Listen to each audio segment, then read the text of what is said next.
আমি এই সরকারের ভবিষ্যৎ এটা আপনি বলতে পারেন খুব আগে, খুব টু আর্লি বলছি, কিন্তু যেই সরকারকে 3 মাসের মাথায় ভুয়া ভুয়া স্লোগান শুনতে হয় কোনো অপরাধ মানে আপাত দৃষ্টিতে কোনো অপরাধ না করে, সেই সরকারের আমি যদি আগের পার্লামেন্টের সাথে এই পার্লামেন্টের তুলনা করি, আমি বলবো আগের পার্লামেন্ট অনেক বেশি লিবারেল ছিল, আগের পার্লামেন্ট অনেক বেশি কথা বলার সুযোগ দিয়েছে। এই পার্লামেন্টের মধ্যে অসহিষ্ণুতা আরো অনেক বেশি। আমি একটা উদাহরণ দেই, আমি যেদিন প্রথম শেখ হাসিনার পার্লামেন্টে বললাম এই সরকার অবৈধ, এবং আপনারা যারা 300 আসনে বসেছেন আপনারা বুকে হাত দিয়ে বলেন যে আপনারা জনগণের ভোটে নির্বাচিত হয়েছে, তখন ভীষণ চেঁচামেচি হয়েছে পার্লামেন্টে, খুব জোরে জোরে চেঁচামেচি হয়েছে, কিন্তু কোনো অশালীন অঙ্গভঙ্গি হয় নাই। এই পার্লামেন্টে তারেক সাহেব উপস্থিত থাকা অবস্থায় ওনারই এক রো পেছনে বসা, আমি নাম বলবো না, যিনি তার নানান অপকর্মের জন্য সময়ে সময়ে বিখ্যাত হয়েছেন, যার অশালীন টেলিফোন রেকর্ড হাসিনার আমলে ফাঁস হয়েছে, সেই লোক, আমি ভদ্রলোক বলবো না, এমন বিচ্ছিরি অঙ্গভঙ্গি করেছেন যে জামাতের আমিরকে দাঁড়িয়ে সেটার প্রতিবাদ করতে হয়েছে।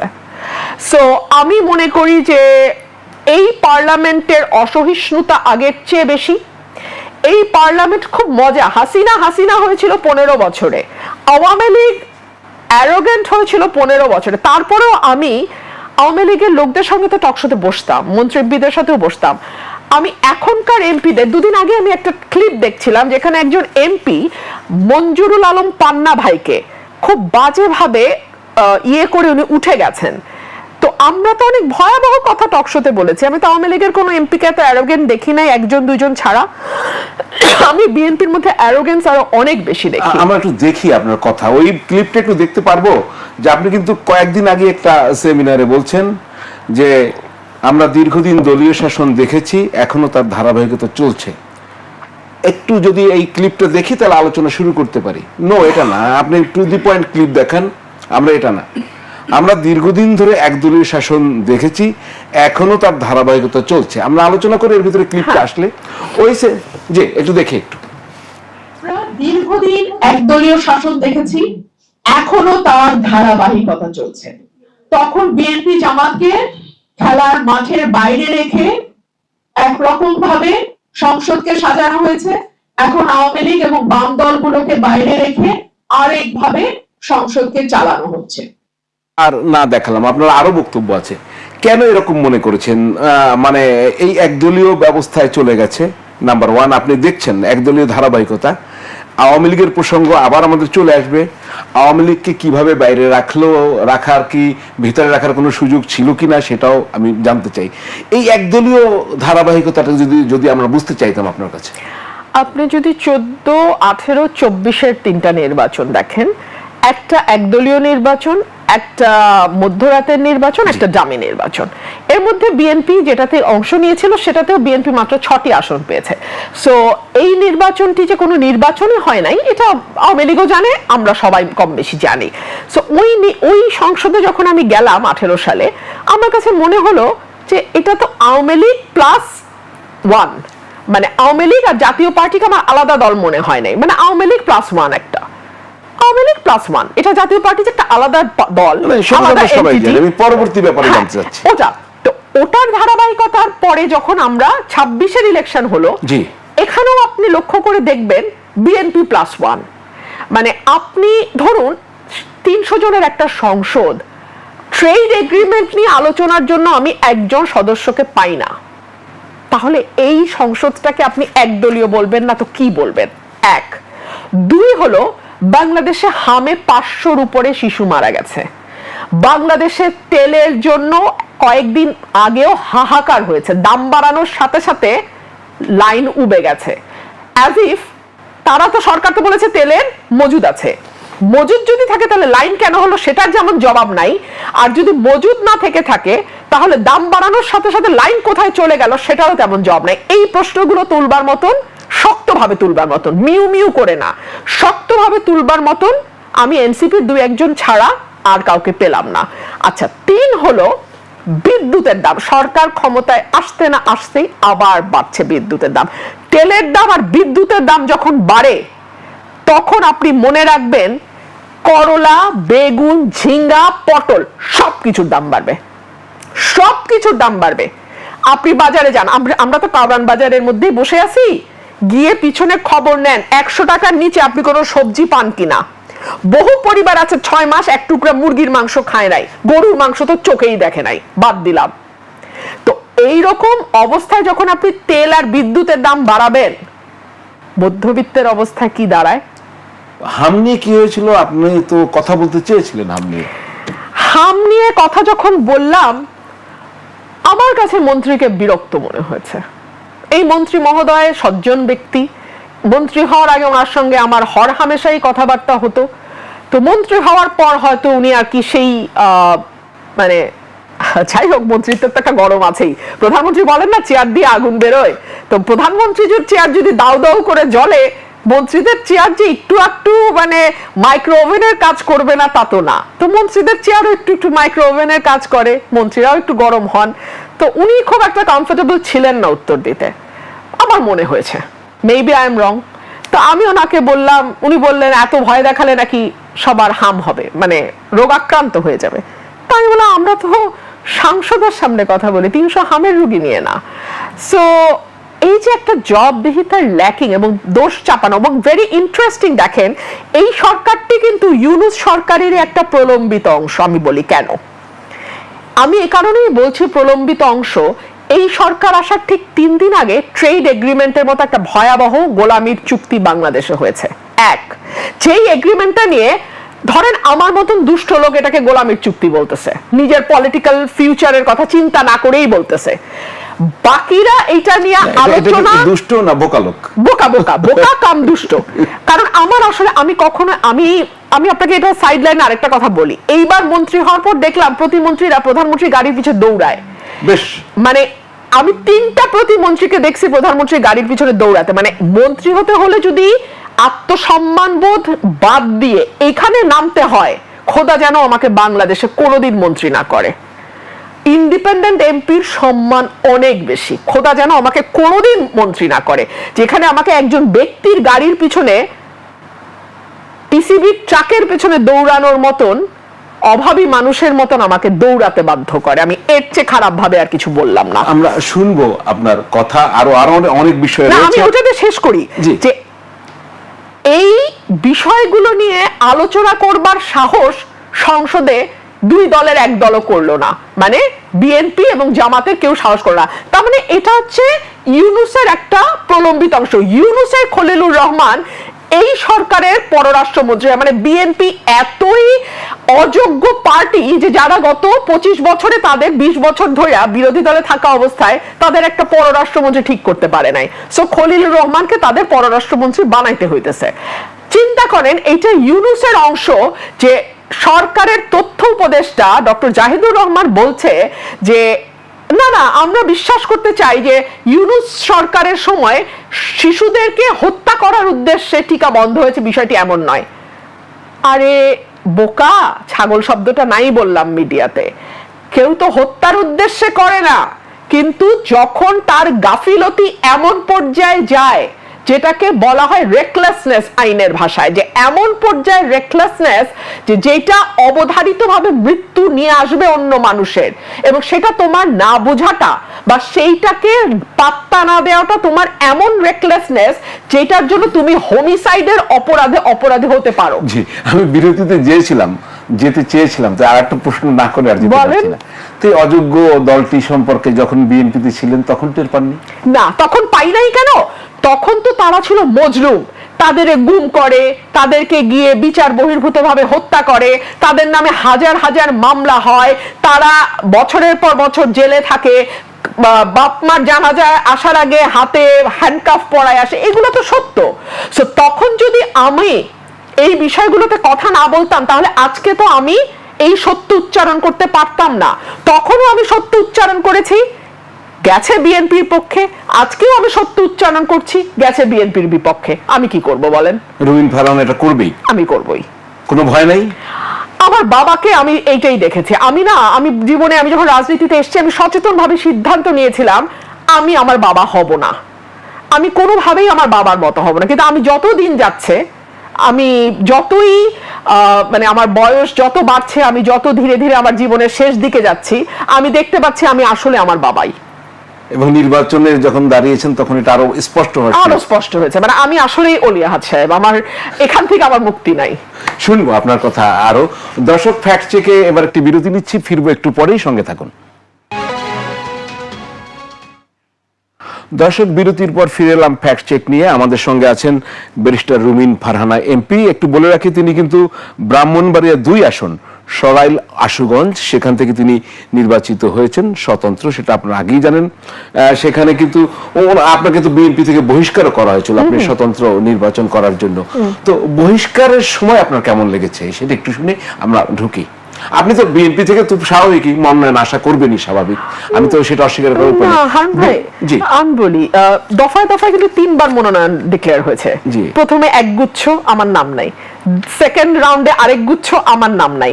থার্ডে গিয়ে যখন অল্প সময়ে বাকি আর নির্বাচনে, তখন আমি বুঝে গেছি দূর এ আর হবে না। আর আমি দলে একটা মেসেজ মোটামুটি আমি বলেও ফেলছিলাম যে আমাকে না দিলে আমি স্বতন্ত্র করব। আমি ওটা নিয়ে খুব যে ছিলাম তা না। আর আমি অলওয়েজই আমার নিজের জীবনে যেহেতু দীর্ঘ সময় আমাকে আমার পরিবারের দায়িত্ব একা হাতে করতে হয়েছে, নিতে হয়েছে, আমি খুব আবেগের মানুষ না। আমি কেউ কিছু বললে আমি একেবারে কাঁদতে কাঁদতে পড়ে যাই, ওই মেটেরিয়ালি আমি না। সো আই ওয়াজ অলরেডি যে আমার এটা না হলে আমার এটা করতে হবে, এটা না হলে এটা করতে হবে। সো আমি আমার ব্যক্তিগত জীবনে, আমার পারিবারিক জীবনে, আমার রাজনৈতিক জীবনে, আমার ওকালতির জীবনে আমি অলওয়েজ কিন্তু first plan, second plan, third plan, fourth plan, এগুলো সব আমার রেডি থাকে। সো আমার ওই সব কিছু রেডি ছিল যে আমাকে দল না দিলে আমি। কিন্তু অনেকের থাকে না দলের প্রতি ভীষণ আনুগত্য, যে দল না দিলে আমি করব না দলের। আপনি সেরকম হলেন না কেন?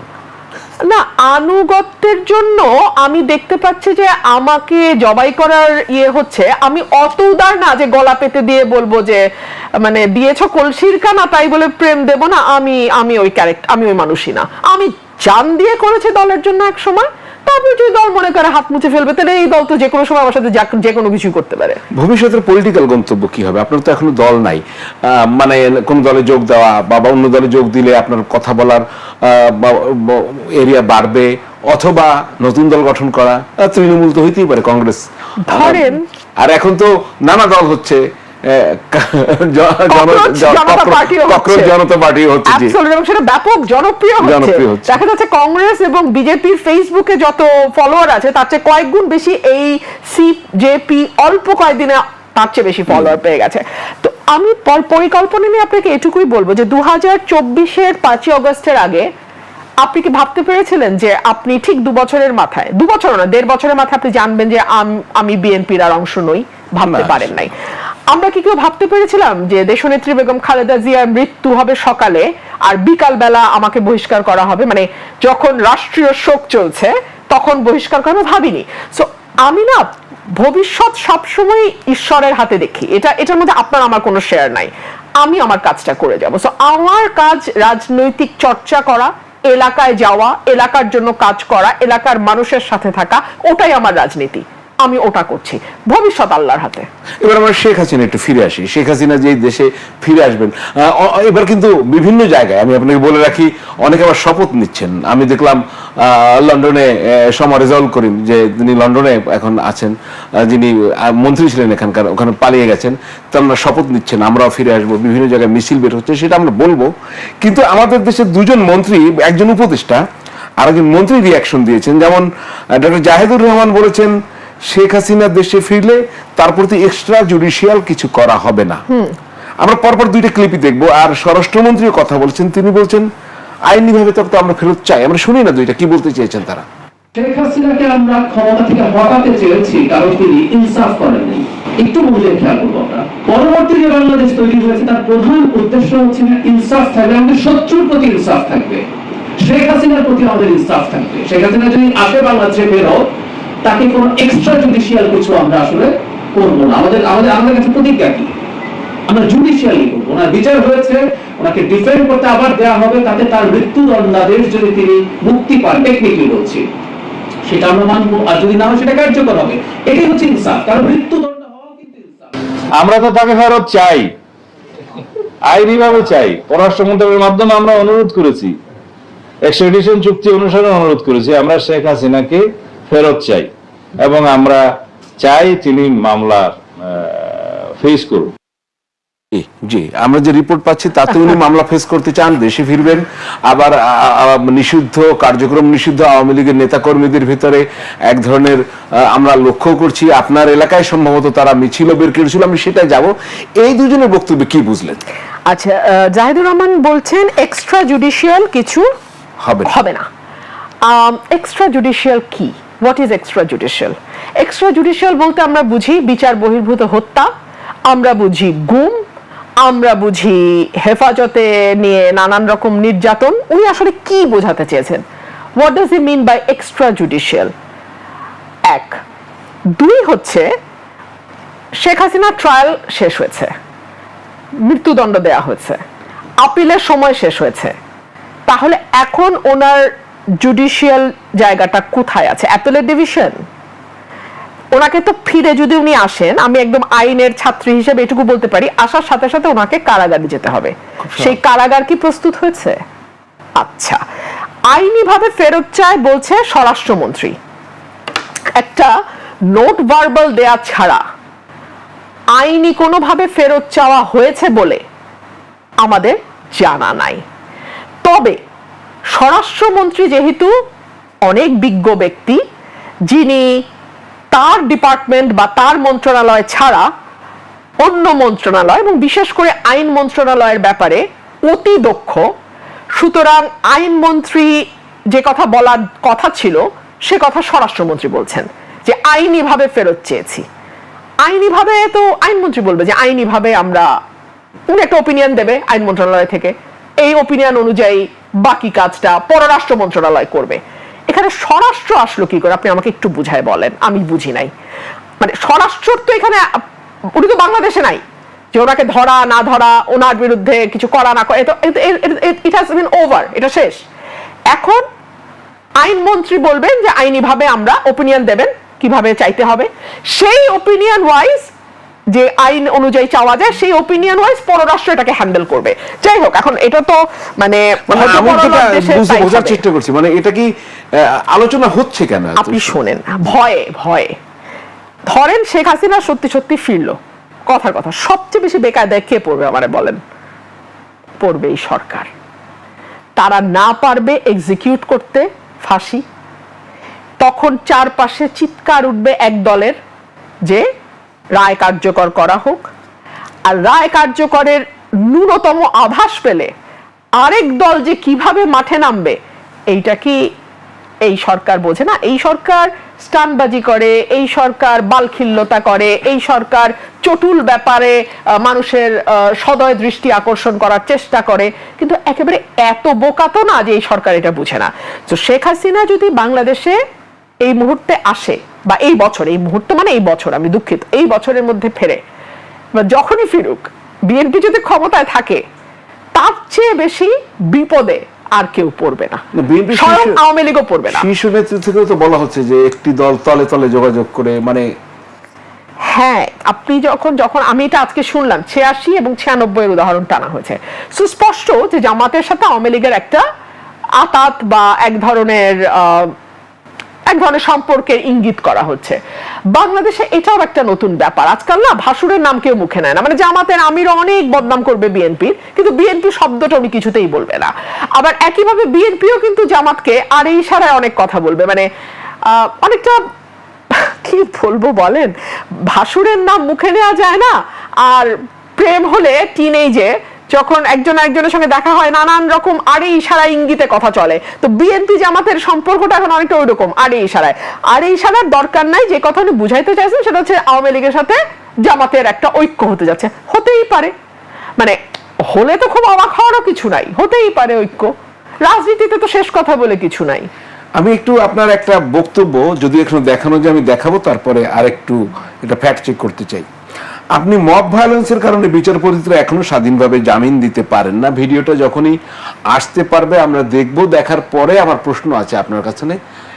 জি, কিভাবে দোষ দেই? বিচারক কিভাবে শুনবেন? তার ঘাড়ের উপরে কয়টা মাথা? মব বাইরে অপেক্ষা করছে, মামলায় জামিন হলে মব গিয়ে ঢুকবে, আদালত প্রাঙ্গণে, এবং এই ঘটনা ঘটেছে বলেই আমি বলছি, এমন না যে ঘটনা ঘটে নাই, মব ঢুকবে কি আদালতে। সো বিচারকের পক্ষে রাজনৈতিক মামলা শোনা সম্ভব নয়।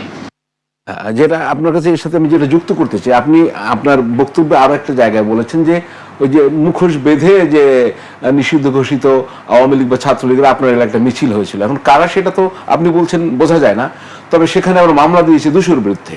তাহলে 20 জন 25 জন বের করেছে দুশোর বিরুদ্ধে মামলা, এটা মামলা বাণিজ্যের একটা স্কোপ তৈরি হচ্ছে কিনা। এই যে মব আবার জামিন দিচ্ছে না, তো মব কি শেষ হয় না? আমরা তো তাহলে বিচার বিভাগকে এখন স্বাধীনভাবে কাজ করতে পারছে না, মানে কোথায় যাচ্ছি আমরা তাহলে? আমরা না একটা খুবই দুর্গতির মধ্যে আছি। আমি আপনাকে বলি, আমার এলাকায় মাথা গুনে দেখেছি 15 বা 16 জন হয়। তারা প্রত্যেকে মাস্ক পরা, ক্যাপ পরা, কারো চেহারা আপনি বুঝতে পারবেন না, মিছিল করেছে। 150 উপরে আসামি করা হয়েছে, এবং ম্যাক্সিমাম হচ্ছে যারা হাঁসের মামলা, মানে হাঁসের ইলেকশন করেছে, মানে আমার ইলেকশন করেছে। হ্যাঁ, অনেক ব্যবসায়ীকে ঢুকানো হয়েছে, যারা একটু মানে পয়সা করি আছে এলাকায় তাদের নাম দেয়া হয়েছে। এখানে কয়েকটা ফেজে বাণিজ্য হয়। প্রথমে হলো এলাকার বিএনপি লিডাররা ফোন দেয়, এই মামলা কিন্তু হয়ে যাবে, আমরা তো আটকাইতে পারবো না, বুঝেনি তো অবস্থা, ইত্যাদি ইত্যাদি। এটা হচ্ছে আভাস তৈরি করা যে কিছু কিন্তু দিতে হবে, কিছু দিলে আচ্ছা নামটা দেখেই বুঝেন তো, আমি তো খাবো না কিন্তু থানা তো শুনবে না, কথা বুঝেন, আমি তো খাবো না থানা তো শুনবে না, গেল কিছু টাকা।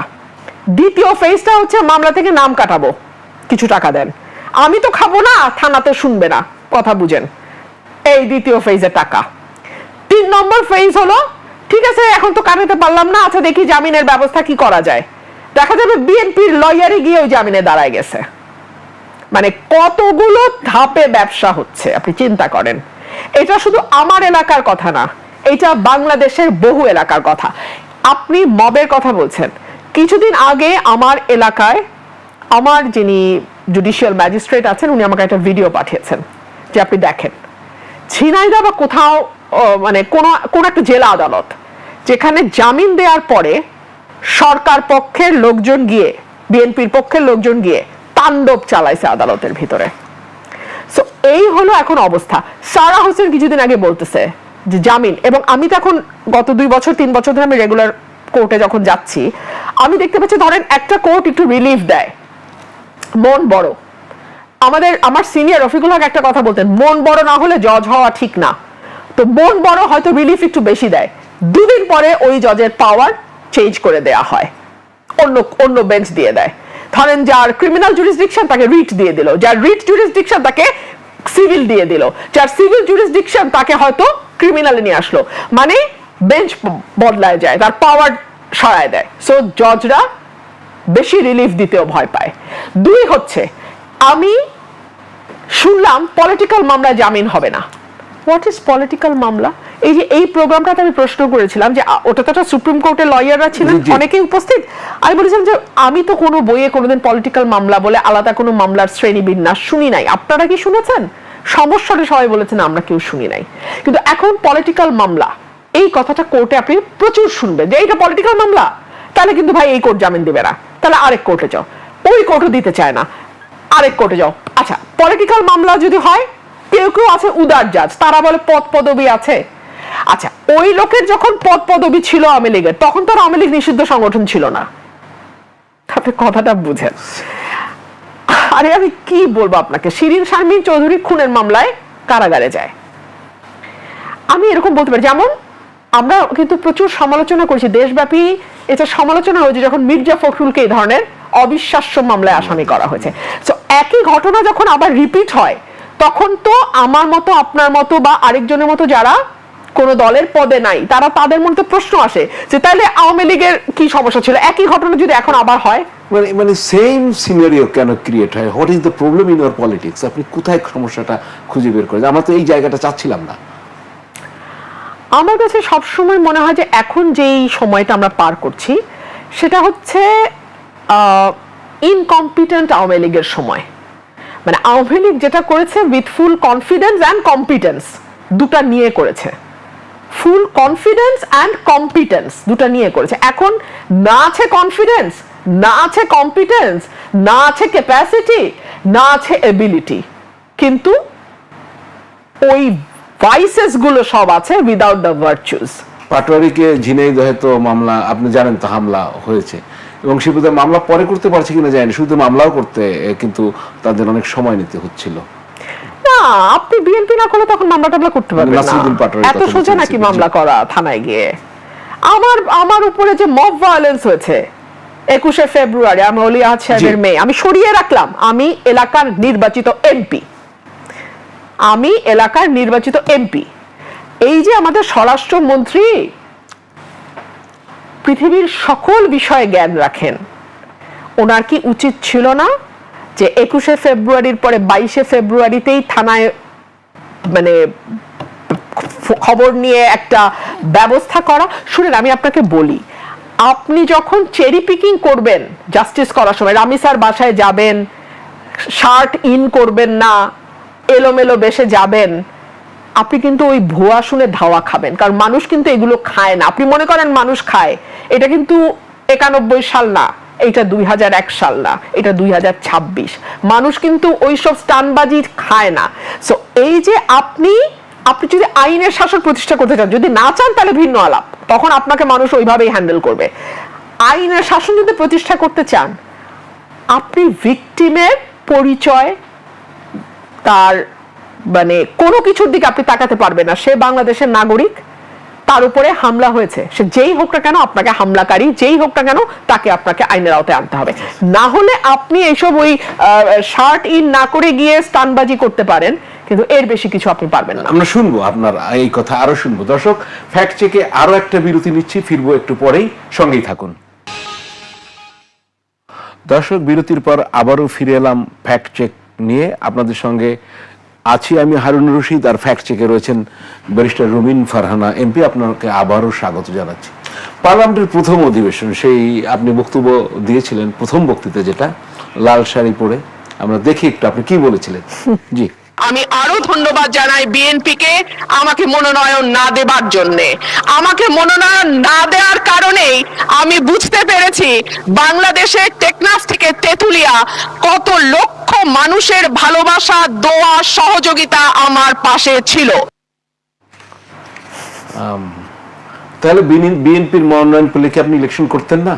নিশ্চয়ই করতাম, নিশ্চয়ই করতাম, তবে আমার পথটা অনেক সংকুচিত হয়ে যেত। দেখুন, যতই 70 অনুচ্ছেদের বাধা না থাকুক, অবশ্য এখনো বাধা আছে কিন্তু, কারণ কোনো অ্যামেন্ডমেন্ট কিন্তু হয় নাই, হ্যাঁ। সো তারপরেও কিন্তু দেখা যায় যে একটা দলের ভেতরে থাকলে আপনি অনেক কিছুই বলতে পারবেন না, চাইলেও বলা সম্ভব না। সেই জায়গাটায় বাধা চলে গেছে আমার কাছে মনে হয়েছে যে আমি কোনো দলীয় ফ্রেমে নাই বলেই, মানে আমি আসলে আপনাকে কিভাবে বোঝাবো, আমার নির্বাচনের সময়টা কত কত এলাকা থেকে যে মানুষ এসছে, মানে আমার ব্রাহ্মণবাড়িয়া এলাকা না, মানে আমি বলছি চিটাগং থেকে লোক আসছে, কুমিল্লা থেকে লোক আসছে, খুলনা থেকে লোক আসছে, রাজশাহী থেকে আসছে, মানে কিছু না, আমার সাথে একটু দেখা করবে, দোয়া করবে, আর আমাকে কিছু টাকা দেবে, জি। এভাবে মানুষ দৌড়ে এসছে।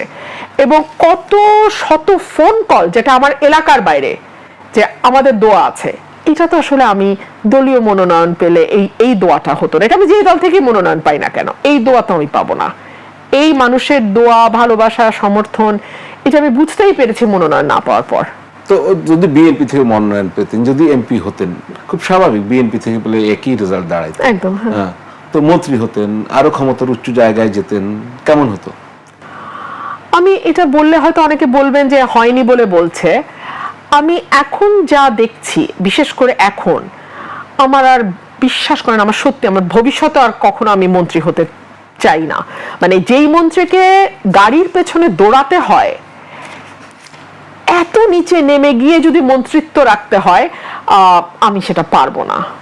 এবং আসলে শুনুন, আমি আপনাকে বলি, মন্ত্রী হবার কিন্তু একটা মানে যায় দিন ভালো, আসে দিন খারাপ।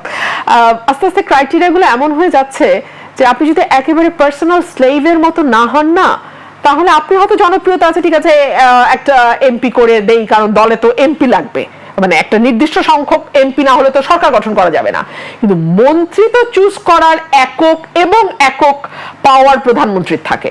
সো তিনি একেবারেই মানে দেখা যায় যে স্লেভ টাইপের মানুষ ছাড়া মন্ত্রী করেন না। আমরা কি আরেকজন সাইফুর রহমানকে পাবো যিনি প্রধানমন্ত্রীর সঙ্গে দ্বিমত করতেন একেবারে মানে শক্তভাবে, কিংবা আরেকজন মওদুদ আহমেদ যিনি দলে থেকেও 1-11 সময়ে নিয়ে তার বইগুলো আমি পড়ছি এখন, সো আমি একদম দেখতে পাচ্ছি যে উনি কিভাবে দলের প্রধানকে ক্রিটিসাইজ করছেন, কিংবা সালাউদ্দিন কাদের চৌধুরী ফর দ্যাট ম্যাটার যিনি মানে দলে থেকেও বলছেন যে দল কে চালায় উনি বুঝতে পারেন না। এইরকম সাহসী লোক হলে তো দলে মন্ত্রী তো দূরের কথা, নমিনেশনে আপনি পাবেন না। সো আমি আসলে ওইভাবে আত্মা বিক্রি করে দিয়ে হওয়াটা আমার কাছে কোনো কিছু অত দামি মনে হয় না যার জন্য আত্মা বিক্রি করা যায়। সংসদে ধরেন জামায়াত ইসলামী কেমন রোল প্লে করছে, এনসিপি আপনার এক্সপেকটেশনের জায়গা, মানে যারা স্বতন্ত্র তাদেরকে আমরা বিরোধী ধরে নেই সাধারণভাবে, কিন্তু অন্য সময়ের কথা আলাদা। তো সেক্ষেত্রে কি স্কোপটা নিতে পারছে, বা ধরেন এই যে সংস্কার নিয়ে এখন কথা হচ্ছে এটা ঝুলে আছে, জুলাই সনদের কথা হচ্ছে, এই চুক্তি নিয়ে কথা বলতে পারলেন না, তারপর আরো অনেক বিষয় আছে, মানে বিরোধী দলকে তো কার্যকর ভূমিকা পালন করতে হবে। ওনারা দিচ্ছেন না সুযোগ, কিন্তু আমাকে তো সুযোগটা নিতে হবে। বিরোধী দল বলতে আপনি যদি জামাতকে মিন করেন, আমি বলবো জামাতকে যথেষ্ট সুযোগ দেওয়া হয়, এবং সম্ভবত সরকারও টের পায় যে জামাত এমন কিছু বলবে না যাতে সরকারকে এম্বারেস হতে হয়।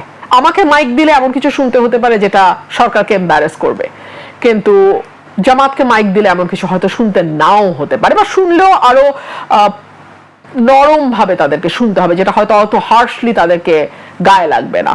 সো জামাত যথেষ্ট সুযোগ পায়, তবে এই সুযোগের মধ্যে সুযোগটাকে ভালোভাবে যারা কাজে লাগায় তাদের মধ্যে এনসিপির যে অল্প কয়েকজন সদস্য আছেন তাদেরকে বলতেই হয়, তারা খুবই শক্তভাবে সরকারকে ক্রিটিসাইজ করে এবং সরকারকে প্রশ্ন করাটা খুব জরুরি। সরকারকে প্রশ্ন করতে হয় প্রতি মুহূর্তে, এই প্রশ্নটা এনসিপি কিছুটা জারি রাখে। বাট আমি যদি অন অ্যান অ্যাভারেজ আমি জামাতের এমপিদের দিকে তাকাই, তারা সেভাবে করতে পারছেন না। সেটা কি তাদের অভিজ্ঞতার অভাব? হতে পারে। একদম শেষ প্রশ্ন, আমরা শেষ পর্যায়ে আছি।